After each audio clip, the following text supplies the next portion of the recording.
Indian influencers business में एक बहुत बड़ी प्रॉब्लम चल रही है। हर साल कई बड़े क्रिएटर्स अपने बिजनेस लॉन्च करते हैं। 11 मिनट हुई है अपनी सिस्टम क्लोथिंग को लाइव हुए और आप लोगों ने भाई 25 लाख रुपए की सेल कर दी। मेरे बल पे, चाहे वो कोई बड़ी से बड़ी कंपनी हो, चाहे कोई भी हो, कोई भी अगर उस लाइन को क्रॉस कर रहा तो मैं फाइट करने के लिए रेडी हूं। मैंने पिछले 2 महीने क्रिएटर्स इकोनॉमी को डीपली स्टडी किया है और सभी इन्फ्लुएंसर बिजनेस को ऑब्जर्व करते हुए मैंने एक बहुत इंटरेस्टिंग पैटर्न नोटिस किया है और मेरे हिसाब से ये पैटर्न हर व्यूअर को पता होना चाहिए।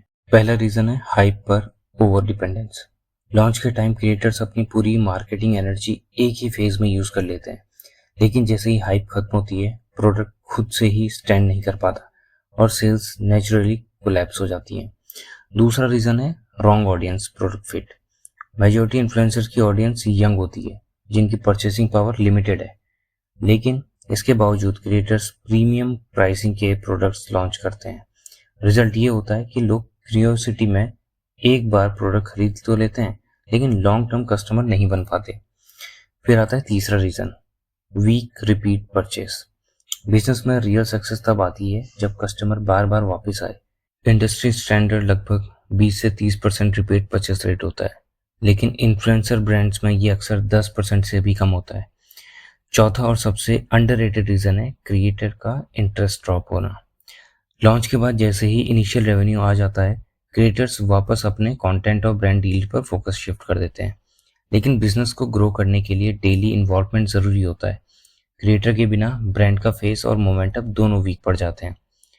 अगर आज के सिनेरियो को देखें तो पिक्चर और क्लियर हो जाती है।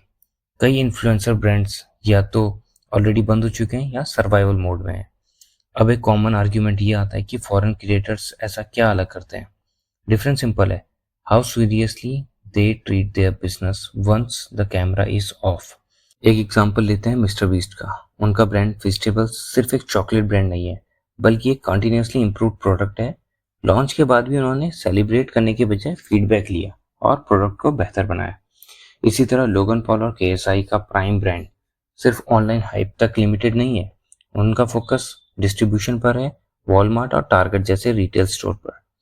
यहीं पर इंडियन इन्फ्लुएंसर ब्रांड्स पीछे रह जाते हैं क्योंकि उनका पूरा प्लान इंस्टाग्राम तक ही लिमिटेड रह जाता है। अब कॉन्ट्रास्ट में देखें तो कुछ इंडियन क्रिएटर्स ऐसे भी हैं जो सक्सेसफुली ब्रांड्स चला रहे हैं क्योंकि उनका कंटेंट और प्रोडक्ट एक दूसरे को सपोर्ट करता है, लेकिन ये एक्सेप्शंस हैं और यही एक्सेप्शंस पूरे सिस्टम की रियलिटी दिखाते हैं। सो फाइनल ट्रूथ ये है कि इन्फ्लुएंसर बिजनेस का फेल होना कोई कोइंसिडेंस नहीं है, ये क्लियर सिग्नल है कि अटेंशन और एग्जीक्यूशन के बीच गैप है। एक इन्फ्लुएंसर की सबसे बड़ी पावर उसकी रीच नहीं होती है, उसका फीडबैक लूप होता है।